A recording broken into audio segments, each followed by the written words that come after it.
We've lived here for about 14 years. Lived in Perryville all my life, and we built the house first time, and took 15 seconds to tear it away. I do carpenter work, a union carpenter.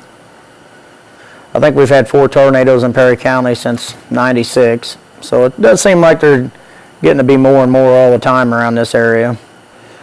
It was unusually warm for February, and we knew they'd been talking for a week or so that the weather was going to be pretty hairy on that day, so we kind of just watched it, and we got home, we had supper, and wife got home, and we kind of watched it and thought it was kind of breaking up and was going to go around us. Then we got a warning on our phone, and my wife had just installed a new Red Cross app that evening, and it went off like, I don't know, 10 minutes before, when we thought the weather was kind of clearing up. And after that, sirens started going off in town because we could kind of hear them a little bit, and got phone calls, and we all went to the basement, and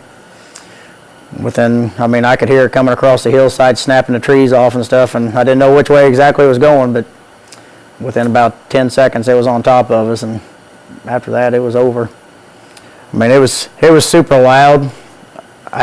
All the debris was kind of blowing around, all the insulation was swirling around us, and mostly trying to hold on to our dogs and, console the kids, because the kids were screaming, they didn't know what the heck to expect. So, after that, we didn't know, We got twin boys that are 18 and a little girl that's 13.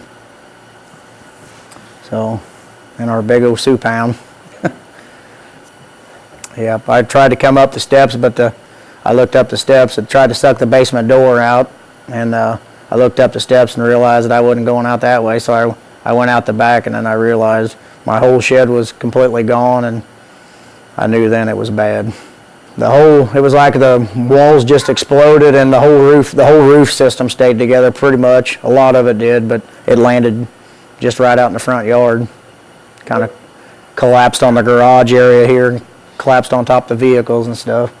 They found my yearbook in Shiloh, Illinois, which was, I think, 57 miles away.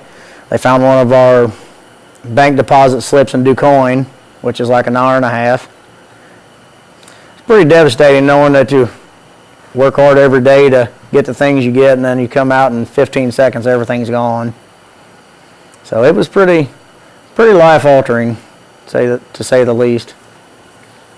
But yeah, we lost a lot of nice stuff. We work hard for our stuff, and all of our vehicles were nice. Our camper was nice. Had a brand new UTV that only had 160 miles on it, and I only bought it 3 months prior to that, and it was destroyed.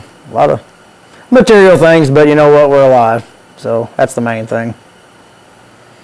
I can't say enough about the community. The community was fantastic. They shut the school down for 4 days, I think, and all the school kids come around and help clean up, and the community was very, in my eyes, I don't think there's a better community around to raise your kids in, to be real honest.